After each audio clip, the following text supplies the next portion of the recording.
Hello and welcome to Beyond the Verse, a poetry podcast brought to you by poemanalysis.com and Poetry Plus. I'm Maiya and I'm here with my co-host Joe, and we have a wonderful episode in store for you today, all about the ode form. Now, today we're going to be talking about the evolution of the form, the subject matter, and kind of key figures throughout the history of the form, including Keats, Neruda, Emily Brontë, and I, for one, cannot wait to have these discussions with you, Joe. But before we get into the body of the work, Joe, can you tell us a little bit about the history of the ode form and kind of where it comes from? Yeah, I'd love to. So first of all, when we're talking about the ode form of poetry, what we're talking about really is a loose affiliation of different influences. So primarily we're going back to the ancient world, to two poets in particular. We're looking at Pindar, who's an ancient Greek poet writing in the 5th century BCE, and we're looking at Horace, this iconic Roman poet, writing just before the birth of Christ, the 1st century BCE. And we've also got the presence of the ancient Greek poet Sappho that Maiya and I did an episode on in season 1. She was also writing poems that now are kind of regarded as odes. And effectively you have these interlocking different traditions, different influences that form what we now know as the ode in the English language, obviously that Maiya and I are speaking. A couple of key differences between these different forms. So Pindar, the ancient Greek poet, as I mentioned, writing in the 5th century BCE, his poetry was very much about public praise of civic figures, of athletic achievements. It was often set to music, sometimes with an accompanying chorus, and it's a pretty straightforward poem of celebration. It elevates a particular subject and showers them with ceremonious praise. Horace's poems are a little bit different. They tend to be written in quatrains. They're a little bit more private. They weren't as related to public performance as Pindar's, and they were a little bit more contemplative about their subject. They were perhaps a little bit more nuanced than Pindar's odes. And the Sapphic tradition, as I mentioned, it is different in of itself. It was much more related, again, to public performance, to musicality, but also towards specific figures. So Maiya and I talked about the odes to Anactoria in a previous episode. She also wrote an ode to Aphrodite, the Greek goddess. So that tradition, again, is doing something slightly different. So when we then jump forwards to the great writer of odes in English, John Keats, and again, Maiya and I have already done an episode on Keats' Ode to a Nightingale, which I'm sure we'll mention later on, but we're going to look at a few of the different odes today. Keats is, of course, one of the Romantic poets writing in the English language, and like many of his contemporaries, he is very interested in that classical tradition. So he's not the only person in the English language looking back to the classical world and writing odes inspired by the likes of Pindar and Horace. Edmund Spenser, who we'll talk about later on, Thomas Gray, a lot of these poets were looking for inspiration to the classical world, both in terms of subject matter and also in terms of form. And that's where this interest in the ode form comes from around the Romantic era, the early 19th century. But Maiya, looking at Keats perhaps as a starting point, where would you like to go in terms of one of the actual poems, and what does it tell us about the ode form?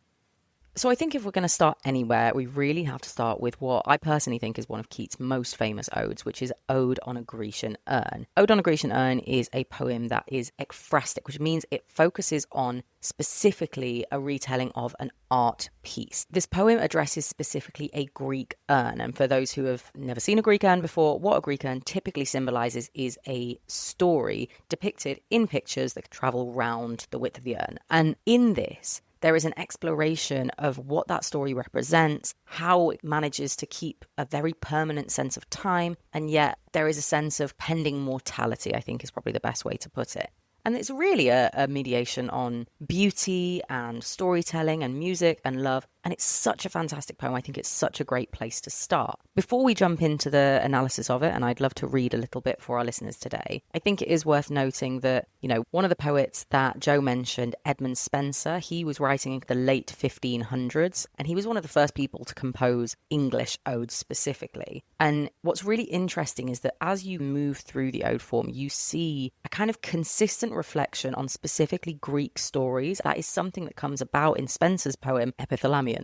Epithalamion by Edmund Spenser actually addresses a Greek myth that we actually talked about in our last episode, so I would hugely recommend, for a little bit more context on that, to go and listen to that episode. It's the myth of Orpheus and Eurydice, and for those who don't know, it is a story about Orpheus, who has lost his wife dies, but he is given the opportunity to bring her back from the underworld, and it's a story about how he has to travel out of the underworld without looking back at her, and only when he gets to land is he allowed to look back at her, and then she will be saved. However, of course, it's a very long journey, it's an arduous journey, and he ends up looking back and loses her forever. The ode that Spenser writes is very focused on the tension between love and loss, And I really love the fact that Ode on a Grecian Urn reflects some of those sentiments. Even though we're in the 19th century for Keats's work, we're really leaning into some of those very similar undertones with the focus on the Greek mythologies here. But I'd love to read the opening, and then Joe, I'd love to get your thoughts on how you think this opening situates the poem as a whole. So, for listeners, the opening of Ode on a Grecian Urn goes as follows. Thou still unravished bride of quietness, thou foster child of silence and slow time, sylvan historian, who canst thus express a flowery tale more sweetly than our rhyme, what leaf-fringed legend haunts about thy shape of deities or mortals, or of both? I absolutely love the way this poem opens. I think the way that we talk about the ode form is so often melodic. There is a storytelling there behind it. And the way that this poem ebbs and flows from the beginning is something that I just think is so cleverly put together. And again, we're focusing on a depiction of a piece of art here, a depiction of a story on an urn. And the way that Keats manages to conceptualize the way that time passes around this urn, the foster child of silence and slow time, really recognizes that art is something to be consumed by individuals, by that single person who can stare at this piece of art and take their own time with it. You know, in that way, when you're staring at a piece of art, time seems to slow down. It does seem to stop. And yet, when you walk away, it's still going to be there. That story will continually be evolving in its own way. And I love this opening. I really do. But Joe, what are your thoughts? What do you think this does to set the scene for us?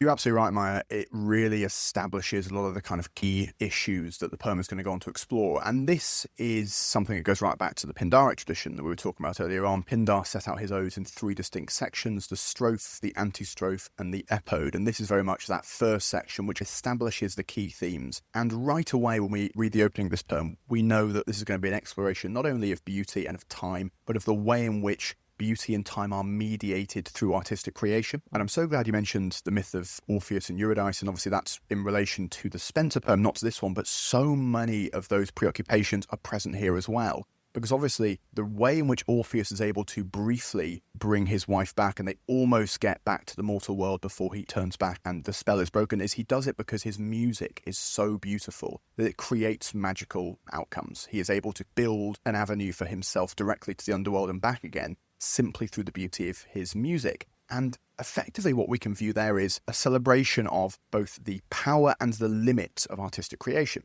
Artists can create things that change the world, that change people's minds, that inspire generations. But there is also, of course, things that art cannot do. Art cannot prolong any individual's life. Art cannot bring people back from the dead, even though sometimes people are rendered so beautifully in art that it seems as though they have been. And all of those preoccupations are present here in these opening lines. Keats talks, as Maiya mentioned, about the slow time. The idea of the figures on the urn in the opening line describes them as still unravaged. What the urn is a representation of a frozen moment in time. And everything around the urn, obviously, which is a physical object, people have used it, people have admired it for generations, for thousands of years. All of those people's lives are constantly in flux, in motion. They are growing older, they are living, they are dying, they are falling in love, falling out of love. All the while, the figures on the urn remain fixed, remain unchanging. And there is, on the one hand, a real celebration of that permanence, that immortality that art has given these figures. And yet, Keats is also engaging in a much older literary tradition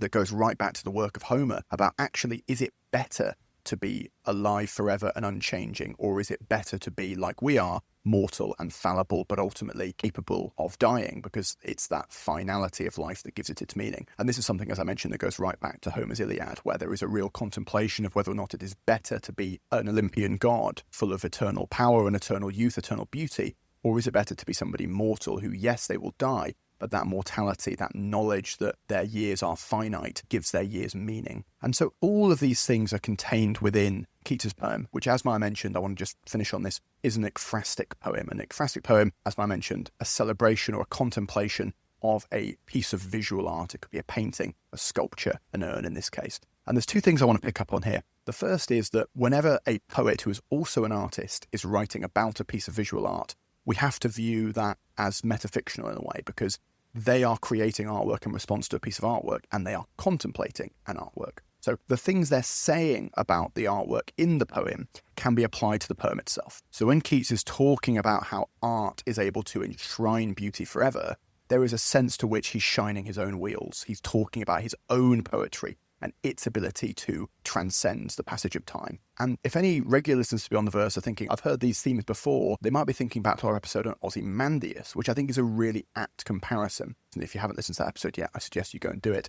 Ozymandias, a poem inspired by a statue, an ancient Egyptian statue, but written by one of Keats's contemporaries, Percy Shelley. And again, I think so many of the themes there are present here as well, but I want to just emphasise how this is about a moment in time in British and European history where writers were very much looking to the classical world of Greece and Egypt, and in many cases physical objects. Obviously, Ozymandias is inspired by a statue of Ramesses II, the Egyptian pharaoh, and this poem is very much inspired by the urns that Keats could have seen in the British Museum, because there was this growing interest in the classical world, both in terms of physical objects, but also what those objects represent.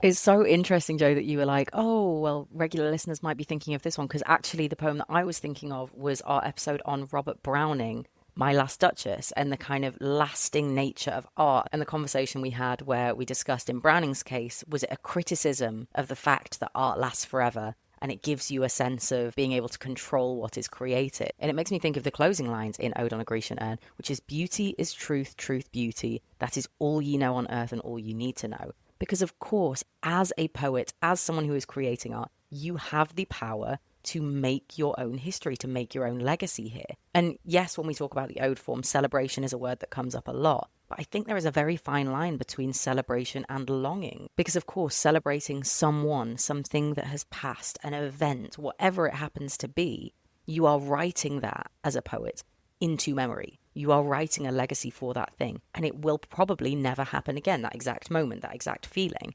And I love the idea that this poem is kind of playing with that sentiment, because of course through the poem we come to understand that this urn in the way it's described is beautiful, but there is a separation between the viewer and the story that is being told. There is a disconnect that we come to feel at the end of this poem where the speaker is quite uncertain, in a sense, of how to involve themselves any further in that history, in that story. And it really highlights the transience of art, because of course, in Ozymandias' case, in the case of the art behind the curtain of Browning's speaker's wife, we have this real impression that art can be controlled and it can be told a story that may not necessarily be true. You know, in Browning's case, we were talking about a wife that was painted with this slight smirk on her face by Fra Pandolf, and that was the one thing that drove Browning's speaker to insanity, to potentially killing his partner, and yet that smile has been enshrined forever, and that is the one thing that if you apply this logic, beauty is truth, truth, beauty, that's exactly the story that is told. We are led to question whether that's true or not. And yet here it's implied, but it's kind of heavily insinuated that actually the creation of art is the creation of legacy, and there is no difference between the two of them.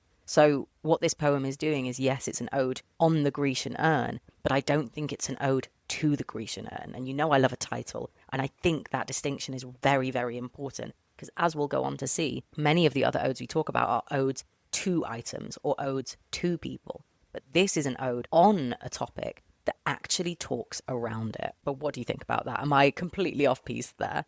No, I think you're absolutely spot on, actually. And I think the nuance of that subtle titular change in comparison to Keats's other odes, I think, is a crucial one, because you're right. What we effectively have here is Keats laying out an artistic manifesto, a thesis on what art is, and he is projecting it onto this urn rather than drawing it from the urn. And I think your comparison to Fra Pandolf, the painter in Robert Browning's My Last Duchess, is a really important one, because what we effectively have here is art means different things to different people. And those lines at the end of the poem, beauty is truth, truth, beauty, it's really important to mention that those are quotations. In theory, those are the direct speech of the figures on the side of the urn. But of course, those are Keats's words. And what Keats is doing is Keats is taking his own view on what beauty is, and he is projecting it onto these speakers who are, of course, silent. They're just painted figures on a 1,000-year-old object. But what it's a reminder of is that Keats is doing something altogether bigger in this poem than simply praising an object. What he's actually doing is, through the praise of that object, He is expressing his views on what art is, what art means to people. And I think we talked earlier on about how Horace turned the ode or changed what Pindar was doing into something altogether more nuanced. And I think nuance is the word I come back to when it comes to Keats and his odes, because ostensibly, at face value, what this poem is doing is celebrating an object. What Act actually doing is celebrating all of the people who have interacted with that object and their own brief lives, their own fleeting interactions with this piece of art. And that's the thing that gives those figures on the urn meaning. Those figures are only immortal so long as there are mortal people to view them and mortal people to admire how old and how beautiful this object is. And that relationship between a static, immortal object and the flux that surrounds it, I think, is really the thing that is being praised in this ode.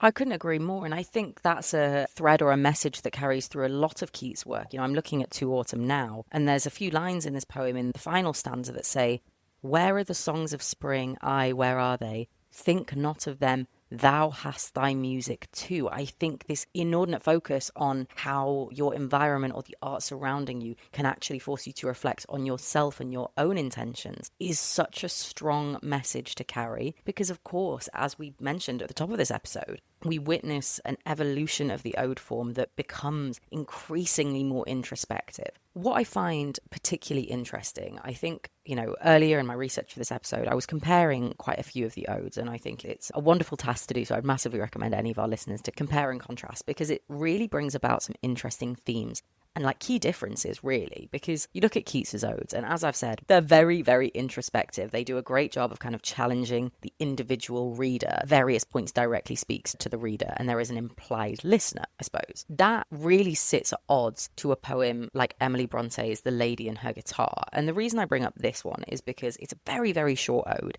And I know there is some debate about whether it fits into the ode form, but for me, this poem is a mediation of celebrating a loved one, celebrating someone they miss, longing for that person. But it's mediated again through music, through an art form, through the way that that missed person plays specifically a guitar. And again, I'm going to root to a title here, The Lady to Her Guitar. And yet the guitar does not belong to the lady. The guitar belongs to an implied lover. And I think the way that Brontë handles introspection here is so wildly different to the way Keats handles it. Keats offers the reader space to think, whereas Brontë here takes it on herself to be introspective, takes it on herself to exactly set out the terms of this relationship. I mean, I love the stanza. "It is as if the warm sunlight in some deep glen should lingering stay, when clouds of tempest and of night had wrapped the parent orb away." There is something so magical and ephemeral and abstract about how this wonderful relationship comes together. The way that the speaker misses this other person and the way that the musicality of that person is wrapped into the environment. It's so skillful. And I think when you approach the ode form specifically, as Joe said at the top of this episode, it's actually quite a loose form because we have a huge array of kind of poems that fit under this very big umbrella. The ode form being at its core a celebration or a missing of someone, a dedication. You really have to cast quite a wide net. And for me, comparing and contrasting poems is such a great way to see the development of forms like this and to understand how those kind of puzzle pieces fit together.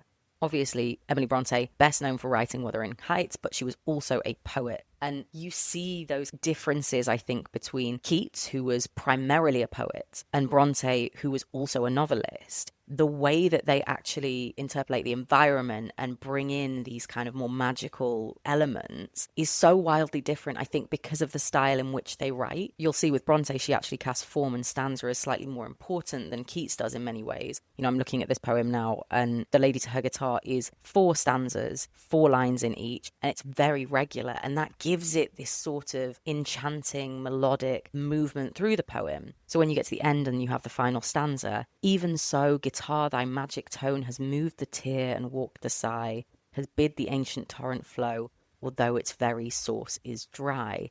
You have this sense of closure. It's a cyclical and quite pleasing feeling. Whereas I think Keats tends to leave the reader with slightly more discomfort. At least when I read Keats's poetry, that's how I feel. There tends to be these moments of challenge, as Joe so aptly put it earlier, where the reader is left or the listener is left with something that doesn't quite resemble what they walked into the poem with. I think that sits massively at odds to how Brontë makes us feel, because, you know, the way that Brontë has written this poem specifically is so poignant and so telling of her specific relationship, or the speaker's relationship, to this other person. Keats offers a little bit more room for interpretation, I think. But what do you think, Joe? I feel like I've gone off on a long one there. Well, not at all. I mean, any long rant that includes a mention of Wuthering Heights, I'm going to be happy with, Maiya. You know that. I'm really glad you brought up the form, because I think this is an important point, because obviously this is one of the episodes we've done about a specific type of poetry. We haven't done loads of these episodes in the past, but it's important for readers to remember that the ode form is incredibly flexible. Because even though we've talked about different traditions of odes, whether it's Pindaric, whether it's Horatian, whether it's Sapphic, writers in English don't have to conform to a certain set of structural requirements, like a set rhyme scheme or a metrical pattern. So that means that any decision a writer does take is entirely their own, and we can really dig into why they've done that. And I just want to zoom in on that stanza that Maiya read earlier on, the second stanza of Bronte's poem. It is as if the warm sunlight in some deep glen should lingering stay, when clouds of tempest and of night had wrapped the parent orb away. Now, what we have here is a very, very simple alternating rhyme scheme, A, B, A, B. But what that allows us to do is really focus in on those rhyming words, because I think there's so much going on here. Obviously, the final word of the first line of that stanza is sunlight, which rhymes with night, which of course is its opposite. Sunlight and night are representatives of opposite times of day. Likewise, with line 2 and line 4, stay and away, we have the sense of somebody on the one hand drawing something close to them, on the other hand pushing it away. And I love the way in which the decision to use that rhyme scheme encourages you to focus on the words that are being compared and contrasted, because it allows Brontë to hold different ideas in tension with one another. And again, I've mentioned the word already, Maiya's mentioned it too, but that nuance of the way the form has evolved since Pindar, for example, when actually it is perfectly possible to write a poem in praise of something that is still contested, that is complicated, that is not straightforward. And that, I think, is really what's being explored in this stanza. Bronte's speaker is tussling with different impulses. And on the one hand, those impulses kind of feel akin to one another, because the rhyme encourages you to view them in tandem, to view them as echoes of one another. And yet the actual word that is being echoed is the opposite of the original word. And I love the fact that her use of the alternating rhyme scheme, which again, as I mentioned, is entirely her own decision, because there's nothing in the ode form that suggests she had to use it, really allows her to demonstrate the complexity of the praise poem that she's writing. I think that's such a good point. And, you know, I'm conscious of time and I really want to move on to one of the other poets that we mentioned, Neruda. But what is so wonderful about the lack of formal constraint, I suppose, with an ode is it gives so much room for movement. It gives so much room for flexibility. And I think it's really important, as you said, to mention that there are tensions that can be held there, because you can add as much formal constraint as you want to an ode and still fit within those boundaries, and it massively will change how you view the poem. And, you know, one that I really want to move on to that I think is such a good step into more modern ode forms is Neruda's Ode to My Socks. I know you want to talk about this poem, so I'm very happy to let you lead on this section, but I think for listeners who are listening to us today, one line that I would really like to point out is from the final stanza. And Neruda is very open in this poem. I would call it an ekphrastic poem. I would call it a dedication to an art, which is this pair of socks that have been hand knitted. And even though it isn't a Grecian urn, the time and the labour that has been involved in the making of these socks, the love that is shown to them, is something that is made so beautiful. But this final stanza goes, "The moral of my ode is this: beauty is twice beauty, and what is good is doubly good when it is a matter of two socks made of wool in winter." Now, listeners will immediately notice this is a direct callback to Ode on a Grecian Urn. Beauty is truth, truth, beauty. And here, what Neruda is saying is a slight disagreeable with that, but he's saying beauty is something that is experienced twice. Good is something experienced twice, because it is the initial feeling of it and the memories that are associated with that. With any art form, it is the immediate reaction to the art, whether that's a slightly more abstract feeling, you know, when you look at a piece of art and it affects you and you're not sure why, and then also the reason it affects you because of the experiences you've had or the history that you've come to associate with that work. You know, I'm sure many of our listeners today will have that with a song, for example, something that transports you back to a place or a time or a person that makes you happy. You can have that with things that make you upset, that make you angry as well. The profound impact of art on your singular person is wholly dependent on the experiences you have around that. And I think the way that Neruda manages to boil this down to simply just a pair of socks in winter, the warmth that it provides and the very literal comfort that it brings to him, as well as the memory that is associated with that. I mean, I'm sat here just smiling about it. I think it's such a lovely poem and so sweet. And that's the thing, the ode doesn't have to be this great exclamation of how wonderful a specific person is. It can be something as simple as something that you keep close to your chest. But what do you think, Joe? Well, thanks, Matt. That was brilliant. I just want to jump off the back of what you were saying there about that ending, because it's so interesting. Because obviously, again, you have this quite elevated callback to a Keats poem, a kind of direct answer to, no, this is what beauty is, something quite abstract. And yet the final interpretation of that doubling, which I think you're absolutely right, it's about the act and then the memory of the act, or the act and then the artistic representation of the act, is there is an inherent playfulness in this poem, because it's also just the first sock followed by the second sock. And that word playfulness, I think, is so key here, because what Neruda is doing with the ode form, not only here, but in his many, many other odes, as you mentioned, we're going to talk about Ode to Thread, but he wrote so many odes about ordinary things. That was a very deliberate choice. So obviously we've got here Ode to Socks, Ode to Tomatoes, all kinds of different things. And I want to start with that sense of playfulness, because I think what sets Neruda apart from the great ode writers who came before him is that commitment to the ordinary, sometimes a commitment to the trivial, because what he's doing is he's democratizing the form. He's saying an ode can be inspired by anything. And of course, socks is such a great example. Not only is it a mundane item, but it's an item that almost everybody in the world owns. So that sense of the subject matter for poetry belonging to everybody. The obvious question that Neruda is asking is, well, why can't poetry itself belong to everybody? If everybody is capable of putting on a pair of socks or eating a tomato or whatever it is, why can't everybody have a stake in the poetry inspired by those everyday objects and everyday actions? And I think it's such an interesting exploration of how the ode form has changed, because if we go right way back to ancient Greece again for a moment, it was about celebrating achievements that were already great. It's about representing greatness that already exists, whether it's an athletic achievement or a victory in war.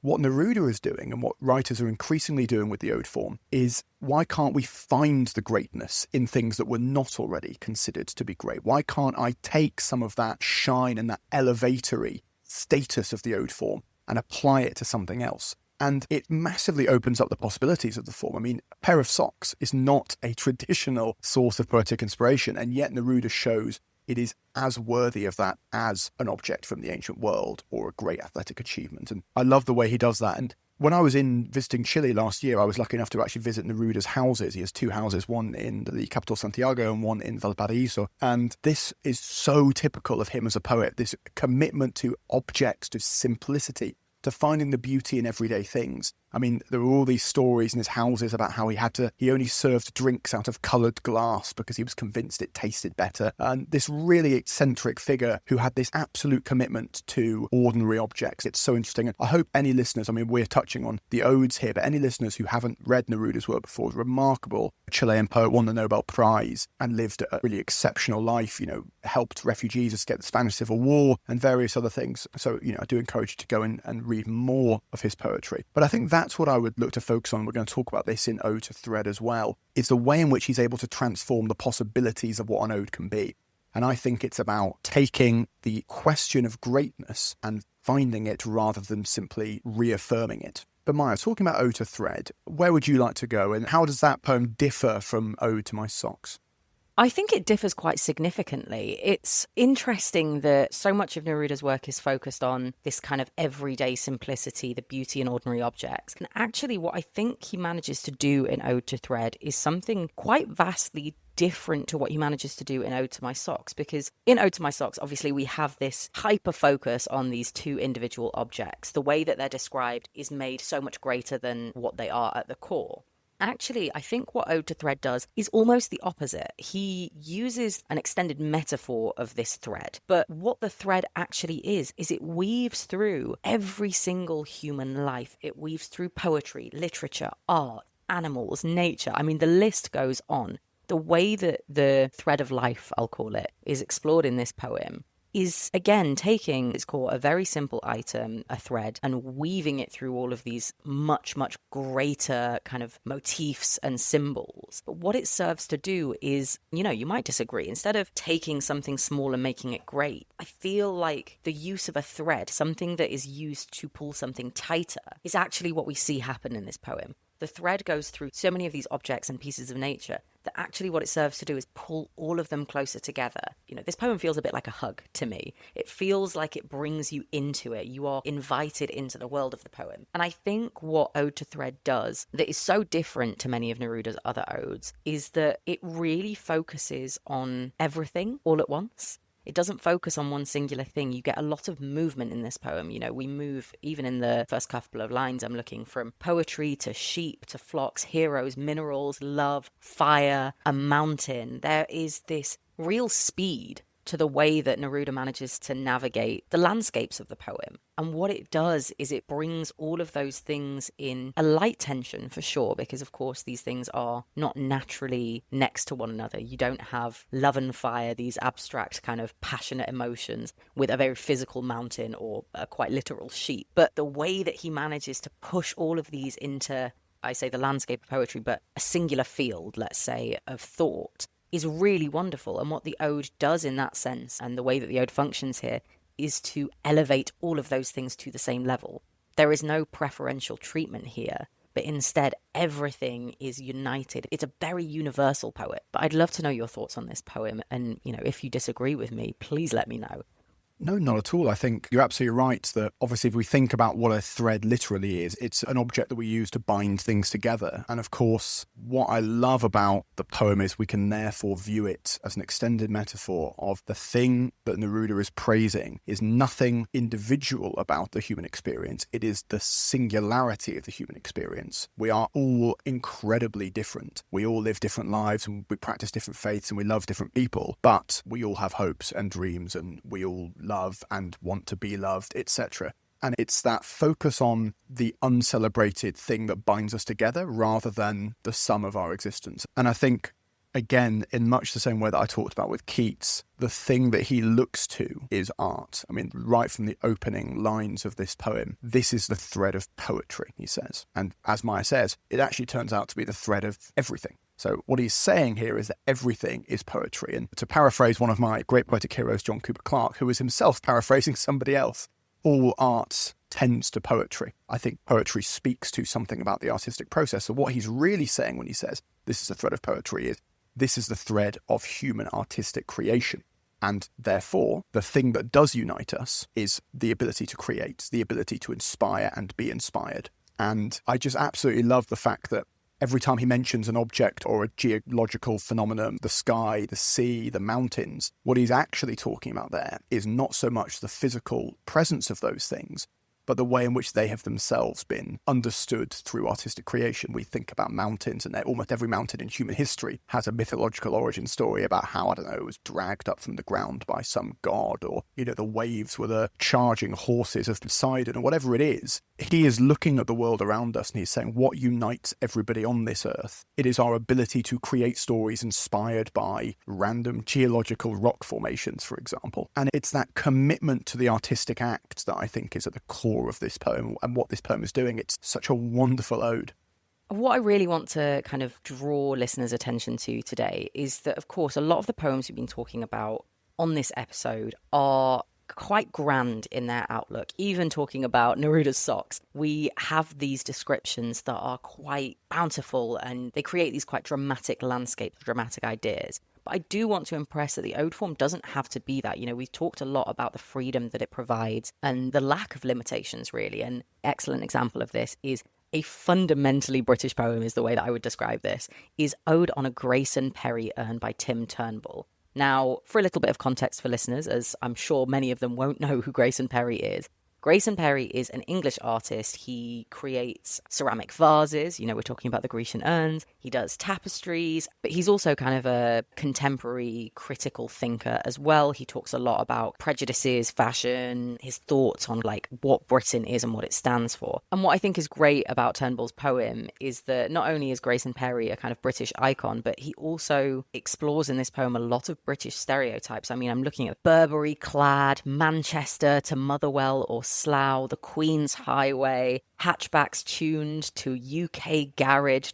These are incredibly specific experiences to a very specific part of England. I'm from the north of England. These are things that, like, I grew up with. You see a car racing down a country road and they're blaring some of the worst music you can imagine in your whole life. And it's this real sense of specificity, I think, is what I want to kind of impress on listeners right now, is that a lot of the poems you talked about are grand. They have these very universal themes and feelings, but an ode doesn't have to be universal. It can be specific to a time, a place, a person. And what makes it an ode is a celebration of that fact. Yes, this ode on a Grace and Perry urn is so incredibly specifically British, but it also celebrates all of those things that make that moment or that place wonderful, even though they are portrayed in some ways as dangerous. You know, I'm looking at the screech of tires and squeals of girls. These are paralleled because they offer a sort of danger or excitement or nervousness. And yet it's a celebration of those things. It's a celebration of growing up, of being a young person in the UK, specifically in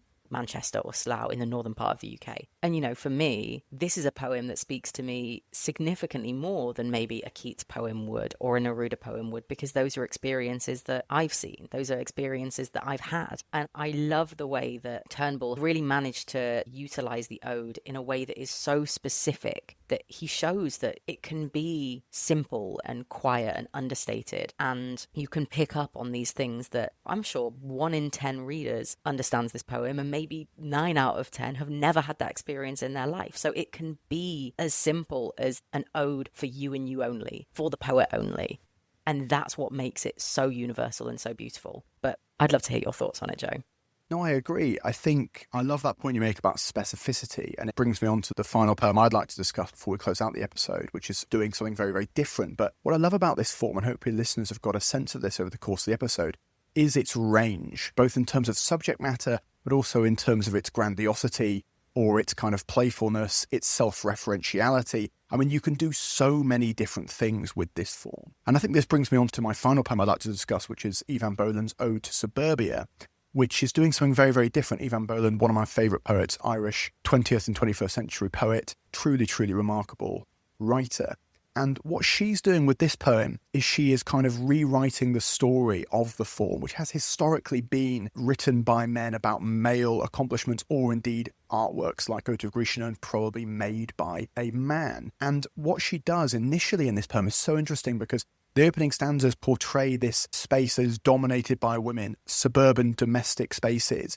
And initially she presents them as kind of horrifying. She talks about varicose veins and gardens and this kind of really unsettling image. And yet the celebration comes through her finding the things about that environment that are really defiant and really subversive. And I just like to read the end of that poem, where she takes something as simple as a household cat and transforms it into something really, really amazing. And she says, "By this creature drowsing now in every house, the same lion who tore strips once off zebras, who now sleeps small beside the coals, and may, on a red-letter day, catch a mouse."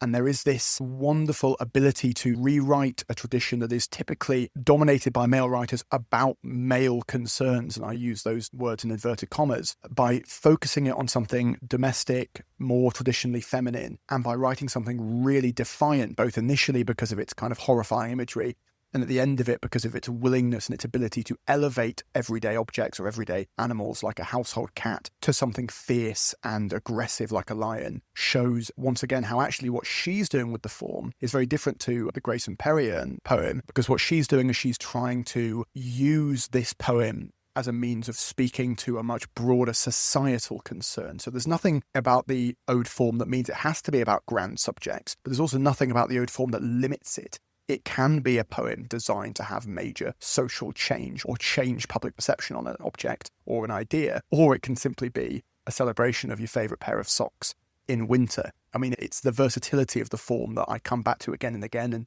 I think it's the same reason that poets continue to come back to it. I mean, the Grace and Perry Urn poem that you mentioned was published as recently as 2009. So this conversation is still ongoing. If we were to re-record this podcast episode in a year or 10 years or 50 years, there would be new odes. I mean, somebody out there probably is writing an ode to TikTok as we speak, and that's a wonderful thing. The conversation continues. The thread, as Neruda would say, is unbroken. I think that's such a wonderful way to put it, and a great way to close out today's episode. I really enjoyed our conversation, and I can't wait for the episode in 5 years or 10 years or whenever it is where we have a million more odes to talk about. For now, that is all we have time for. And next episode, we will be talking about The Man with the Saxophone by the poet I am very excited for that one. I think it's a really rich poem to get into, so I can't wait to sink our teeth into that one. But for now, it's goodbye from me. And goodbye from me and the whole team at permanences.com and Poetry Plus.